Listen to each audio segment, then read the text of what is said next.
जय श्री कृष्णा। राधे राधे। स्वागत है आप सभी का आपके अपने YouTube चैनल उपासना की उपासना में। आप सभी को कृष्ण जन्माष्टमी की हार्दिक शुभकामनाएं। भगवान श्री कृष्ण की कृपा आप सभी पर सदा सर्वदा बनी रहे, आपके समस्त मनोरथ पूर्ण हो। आज के वीडियो में आप सुनेंगे कृष्ण जन्माष्टमी पर भगवान श्री कृष्ण की कथा। उनके जन्म से संबंधित यह एक पौराणिक कथा है जिसे सुनकर आपको भगवान श्री कृष्ण के जन्म के संबंध में ज्ञान होगा और इसके साथ ही आपको जन्माष्टमी का पूर्ण फल भी प्राप्त होगा। तो इसलिए आपसे रिक्वेस्ट है कि आप वीडियो में अंत तक बने रहें और वीडियो पसंद आता है तो प्लीज इसे लाइक जरूर कीजिएगा। चैनल पर पहली बार आए हैं तो इसे सब्सक्राइब करना बिल्कुल मत भूलिएगा। बेल बटन प्रेस कीजिए ताकि नए वीडियोस आप तक रोज पहुंच सकें। जन्माष्टमी का त्योहार भाद्रपद मास के कृष्ण पक्ष की अष्टमी को रात के 12 बजे मथुरा के राजा कंस की जेल में वासुदेव जी की पत्नी देवकी के गर्भ से 16 कलाओं से निपुण भगवान श्री कृष्ण ने जन्म लिया था। इस दिन रोहिणी नक्षत्र का विशेष महात्म है। इस दिन देश के समस्त मंदिरों का श्रृंगार किया जाता है। कृष्ण अवतार के उपलक्ष्य में झांकियां भी सजाई जाती हैं। भगवान श्री कृष्ण का साज श्रृंगार करके झूला झुलाया जाता है। सभी स्त्री पुरुष व्रत भी करते हैं और रात के 12 बजे शंख तथा घंटों की आवाज से श्री कृष्ण जी के जन्म की खबरें चारों दिशाओं में गूंजती हैं। भगवान श्री कृष्ण जी की आरती उतारी जाती है और इसके बाद प्रसाद बांटा जाता है और इसी प्रसाद को खाकर लोग व्रत खोलते हैं। आइए अब आप कृष्ण जन्माष्टमी की पौराणिक कथा का रसपान कीजिए।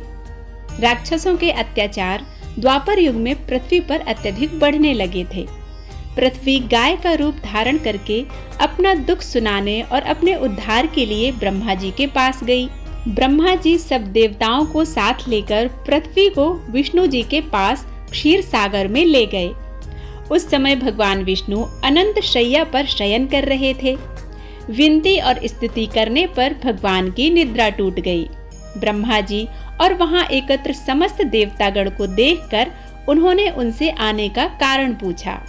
तो पृथ्वी बोली, भगवन, मैं पाप के बोझ से दबी जा रही हूँ, मेरा उद्धार कीजिए। यह सुनकर विष्णु भगवान बोले, मैं व्रज मंडल में वसुदेव की पत्नी देवकी के गर्भ से जन्म लूंगा।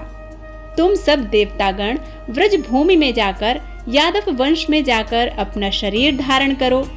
इतना कहकर भगवान अंतर्ध्यान हो गए। इसके बाद देवता व्रजमंडल में आकर यदुवंश में नंद यशोदा तथा गोप गोपिकाओं के रूप में पैदा हुए। द्वापर काल के अंत में मथुरा नगरी में राजा उग्रसेन राज्य करते थे। राजा उग्रसेन के पुत्र का नाम कंस था। कंस ने उग्रसेन को बलपूर्वक सिंहासन से उतारकर बंदी बनाकर जेल में डाल दिया और स्वयं को राजा घोषित कर दिया। कंस के बहन देवकी का विवाह यादव वंश के कुल में वसुदेव जी के साथ तय किया गया। जब कंस अपनी बहन देवकी को विदा कराकर रथ के साथ चले आ रहे थे, तभी अचानक से एक आकाशवाणी हुई कि हे कंस, जिस देवकी को तू इतने लाड़ प्यार से विदा करके ला रहा है, इसी के 8वें पुत्र के हाथों तेरी मृत्यु होगी। यह बात सुनकर कंस आग बबूला हो गया और फिर उसने अपनी बहन देवकी को मारने की ठान ली। उसने चिंतन किया कि जब देवकी ही नहीं रहेगी तो उसका पुत्र कैसे जन्म ले पाएगा। कंस का यह गुस्सा देखकर वासुदेव ने कंस को समझाते हुए कहा कि तुम्हें बिल्कुल भी आवश्यकता नहीं है देवकी को मारने की। आवश्यकता तो तुम्हें अपनी बहन देवकी के 8वें पुत्र से है, इसलिए देवकी को क्यों मारना। अतः हे कंस, देवकी की 8वीं संतान मैं तुम्हें सौंप दूंगा, फिर तुम्हारा जो मन आए तुम वो करना। कंस ने वसुदेव की बात मान ली। इसके बाद कंस ने वसुदेव जी और अपनी बहन देवकी को कारागार में डाल दिया। उसी क्षण नारद जी वहां आए और कंस से बोले कि यह कैसे सुनिश्चित किया जा सकेगा कि देवकी का 8वां गर्भ कौन सा है। गणना प्रथम गर्भ से या अंतिम गर्भ से होनी चाहिए। कंस ने नारद जी की सलाह को मान लिया और देवकी के गर्भ से जो भी संतान ने जन्म लिया उन सभी को जान से मारने की ठान ली। अपनी सोच के अनुसार कंस ने एक के बाद एक करके देवकी के 6 पुत्रों को बेरहमी से मार डाला। भाद्रपद मास को रोहिणी नक्षत्र में कृष्ण पक्ष की अष्टमी को श्री कृष्ण जी का जन्म हुआ। कृष्ण जी के जन्म लेते ही जेल परिसर में मौसम प्रकाशमय हो उठा। वसुदेव और देवकी जी के सामने गदा, चक्र, शंख और पद्मधारी चतुर्भुज भगवान ने अपना रूप प्रकट करते हुए कहा कि अब मैं शिशु का रूप धारण करता हूँ। तुम मुझे फौरन गोकुल में नंद जी के घर ले जाना।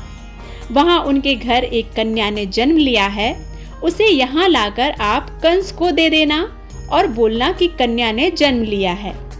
वसुदेव जी के हाथों में बंधी बेड़ियां खुल गईं, दरवाजे अपने आप खुलते चले गए। सुरक्षा सैनिक सो गए।